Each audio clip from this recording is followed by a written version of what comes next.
André Radziwiłł, 10 jours pour nettoyer la capitale. Le président de la République, André Radziwiłł, donne 10 jours au nouveau PDS de la commune urbaine d'Antananarivo et son équipe pour débarrasser les rues de la ville des ordures qui s'entassent.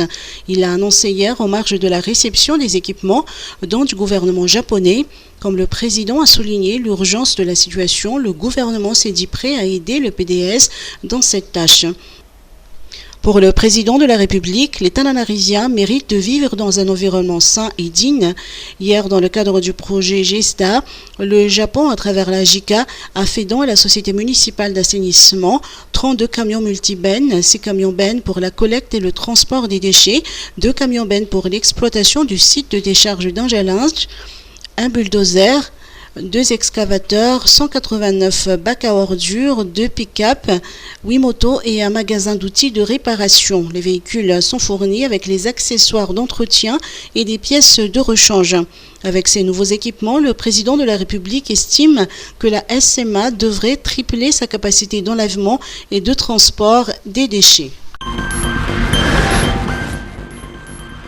Forte pluie, alerte jaune dans le sud-ouest et sud-est.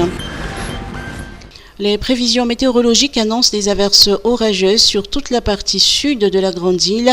L'alerte jaune est prescrite pour la région Atsimotznanan ainsi que les districts de Tolanyar, Murnaf, Manz, Murumbe, Akazuabotim, Toléar 1 et 2 et Sakara. Ces fortes pluies sont dues au système dépressionnaire.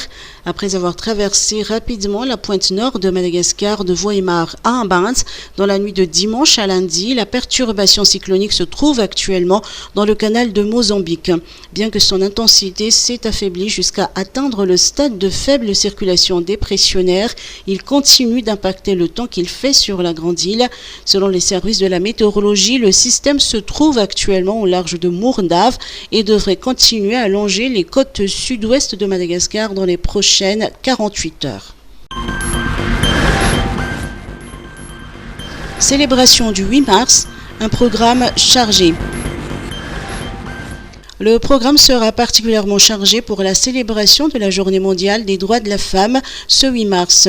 La cérémonie officielle se tiendra à Tuamasan sous le haut patronage de la première dame Mial Radziwiłł. Le coup d'envoi de la caravane médicale a été donné le 1er mars. Elle sillonnera les villes de Muramang, Brickaville, Feneri-Vest et Tuamasan jusqu'au 8 mars où l'équipe médicale dispensera des soins médicaux et de dépistage gratuits. La célébration commencera par un culte œcuménique le mercredi 6 mars à l'écart Notre-Dame de Lourdes de Tuamasan, suivi d'une cérémonie sur l'esplanade du site Miami le 8 mars, précédée d'un défilé des femmes. Le lendemain matin, le couple présidentiel sera aux côtés des associations de femmes pour un reboisement derrière le CHU d'Analeknin.